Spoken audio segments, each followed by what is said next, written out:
Assalamualaikum warahmatullahi wabarakatuh. Selamat datang di YouTube channel aku yang tayang perdana pertama kali nih. Namanya Diva Aza. Nah, kalau nama lengkapku sendiri Diva Hanif Azahro. Aku dari Universitas Duta Bangsa Surakarta dan dari prodi D3 RMIK dari kelas 19A7. Di sini aku akan menceritakan atau menjelaskan atau memberitahukan tentang sistem digestif pencernaan makanan pada manusia, yaitu Bu Lisdia Dewi Arini. Selamat menikmati dan semoga kalian paham dengan apa yang saya jelaskan, guys.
Visi Universitas Duta Bangsa Surakarta menjadi universitas yang unggul di bidang bisnis dan kewirausahaan di tingkat global pada tahun 2038.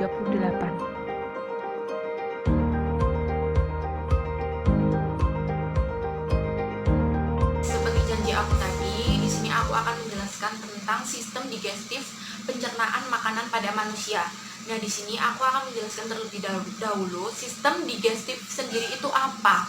Nah, sistem digestif itu adalah sistem yang membantu manusia dalam mencerna makanan, minuman yang dikonsumsi tubuh kita yang dijadikan zat yang lebih mudah dicerna oleh tubuh. Setelah itu, zat itu tadi berguna untuk energi tubuh kita. Nah, jadi sistem digestif itu sangat membantu, sangat berguna bagi tubuh kita. Digestif pencernaan makanan pada manusia itu ada tiga nih. Yang pertama itu adalah anatomi. Anatomi itu alat organ pencernaan.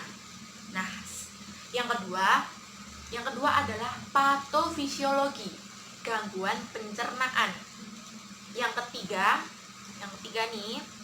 ketiga adalah fisiologi, proses pencernaan. Nah, itu tadi ya, ada tiga. Makanan yang dikonsumsi oleh tubuh.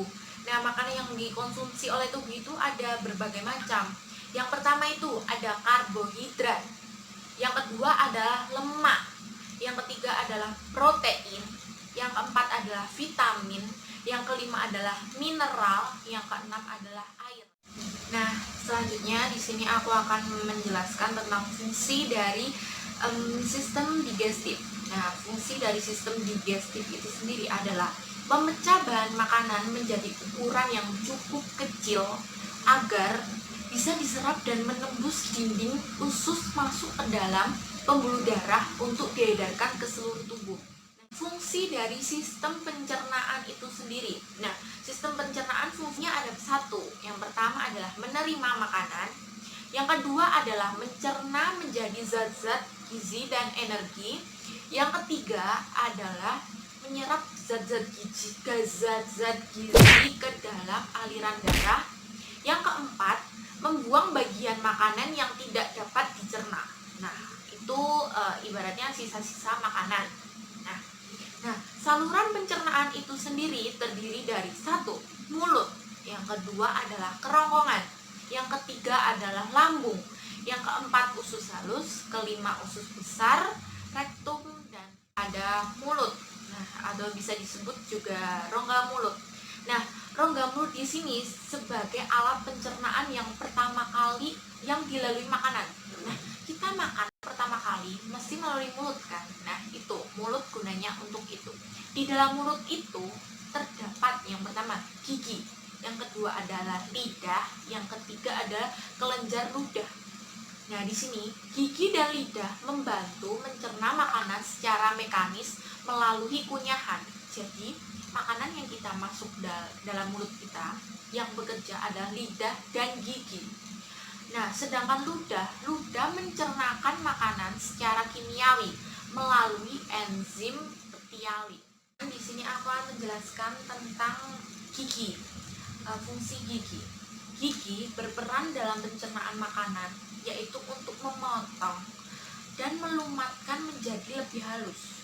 Jadi, gigi itu gunanya untuk mengunyah agar makanan yang masuk ke dalam mulut kita itu agar lebih halus, untuk menghasilkan makanan yang mudah dicerna. Nah, sebaiknya kalau mengunyah itu 22 sampai 32 kali. Lidah terletak di rongga mulut, berfungsi untuk memindahkan posisi makanan sehingga mudah dikunyah secara merata. Nah, jadi lidah itu dia yang mengatur posisi, mau ke kanan atau ke kiri, ke atas, nah begitu ya. Dan fungsi yang kedua adalah membantu proses menelan dan sebagai indera pengecap. Nah, lidah itu berfungsi untuk menelan setelah dikunyah oleh gigi. Setelah itu lidah berguna untuk menelan makanan yang telah kita kunyah tadi dan sebagai indera pengecap. Nah, selanjutnya adalah kelenjar ludah. Yang pertama tadi mulut sudah, setelah itu lidah sudah, sekarang kelenjar ludah. Kelenjar ludah menghasilkan air ludah, air liur dari mulut kita. Nah, fungsi air ludah di sini memudahkan penelanan, membantu pencernaan makanan, dan pelindung mulut terhadap panas, dingin, asam, dan basah. Air ludah mengandung enzim petialin tadi, dan enzim petialin ini berfungsi untuk memecah karbohidrat. Yang karbohidrat amilum menjadi maltosa. Lambung. Nah, lambung di sini ada 3 bagian. Yang pertama adalah kardiak, yang kedua adalah fundus, yang ketiga adalah pilorus.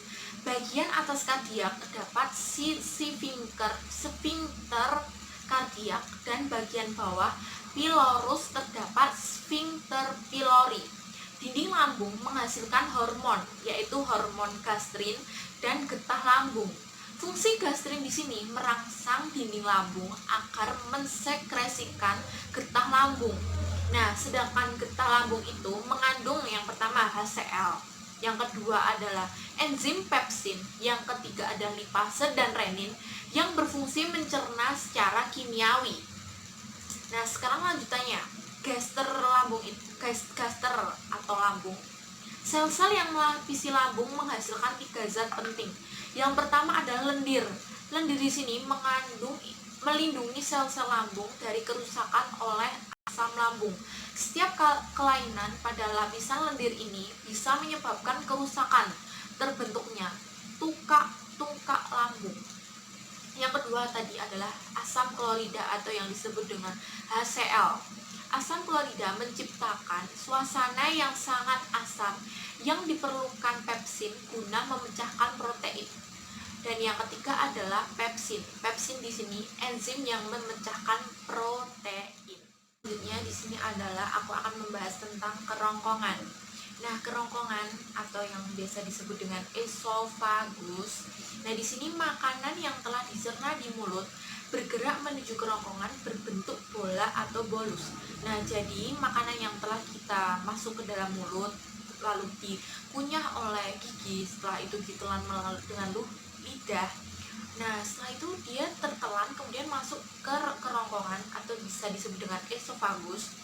Nah, di sini kerongkongan terdiri dari otot-otot sphincter yang bekerja dengan gerak peristaltik. Nah, sehingga makanan terdorong menuju ke lambung. Nah, esofagus tersendiri itu organ silindris berongga panjang yang ukurannya 25 cm dan diameter 2 cm terbentang dari faring sampai cardia lambung 2-3 cm di bawah diafragma. Nah, jadi esofagus itu berada di bawahnya ada lambung.